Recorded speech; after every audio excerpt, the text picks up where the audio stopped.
Om Namo Narayanaya, Om Namo Narayanaya, Om Namo Narayanaya, Om Namo Bhagavate Vasudevaya, Om Namo Bhagavate Vasudevaya, Om Namo Bhagavate Vasudevaya. Shantakaram Bhujakashayanam Padmanabham Suresham Vishwadharam Gaganasadusham Meghavarnam Shubhangam Lakshmi Kantam Kamalaнаянam Yogibhirdhyanagamyam Mande Vishnu Bhavavayaharam Sarvalokaikanatham. Having done his own journey of Shikhandi, Navasha Purusha, now he gets into what's the element of the Lord that is helpful in all these events that he himself has gone through, and more punk and everything else. And he's probably remembering at this point, I'm just guessing, why the sequence. Shankaracharya, Adi Shankaracharya's commentary, I've been reading along with this and other commentaries, also tries to connect these things. Why? What is it that Bhishma's mind is telling him at that point? I mean, many times it's just a guess, but why the sequence of these words? The sequence comes as a Krodha. Krodha, Krodha, Krut Karta. Only two words are very important. Krodha, Krodha, Krud. Krud is a verb. Krud means to heat. Krud, or boiling, or it's a physical and a psychological metaphor for heat. So krud, and from krud comes krod. And when I was studying this word, I found very interesting words to share with you, and they have in our language is so beautiful. Krodha means anger, as we already know, anger. That is easily understandable. Then comes kopa. Kopa is a morbid irritation, and it's more internal. It's internal irritation when you kopayaman ho gaye. But that's internal. Kopa is internal. And as against that, rosha is another word that we use. Rosha. Rosha is a passionate external expression of outward expression of the passion of anger. So kopa, rosha. There is some differences among all these words. Rosha and rus, and then comes amarsha is another word that we sometimes use.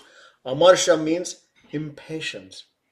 We all have impatience. If somebody is saying something and inside you start getting a little irritation and say, when is this person going to finish? Like many times it happens, somebody says, hey, Kalind, stop. That's that experience that people had is called amarsha. Amarsha means impatience, marsha.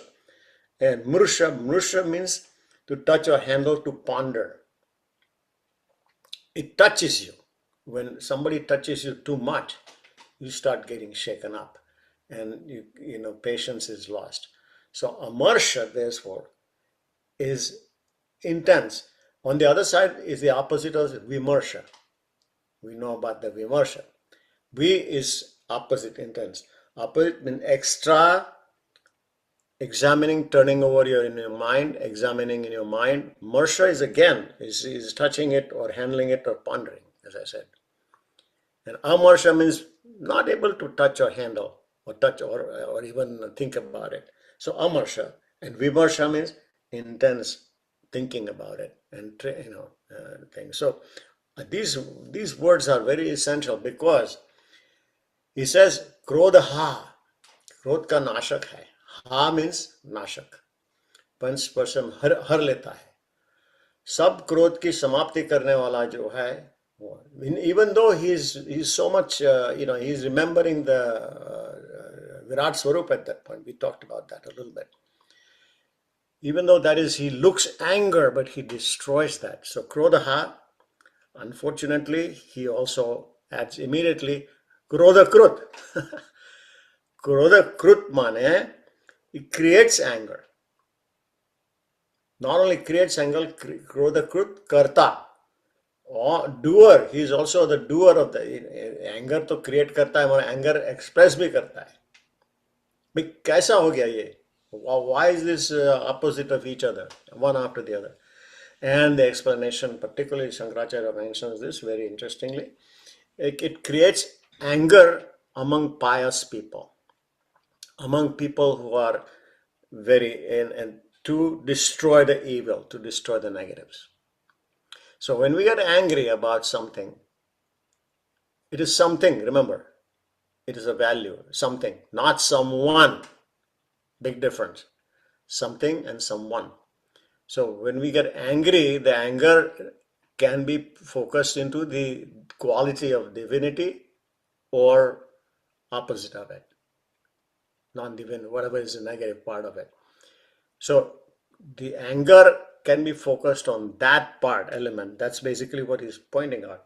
Creating anger in the pious, and if it happens in the pious individuals, it destroys the outside, whatever is outside or inside, wherever it is, it's destroyed the negatives. Among the wicked people, when anger happens, it destroys themselves. It destroys them. And so one who, the Krodha Krutkarta, one who instigates a producer of a divine wrath. We talked about wrath, wrath means it's a rage, and we talked about Rosh. So it's a righteous anger. That's the Krodha Krutkarta. One just has to think about how, when he's reciting this, what is his mindset going in?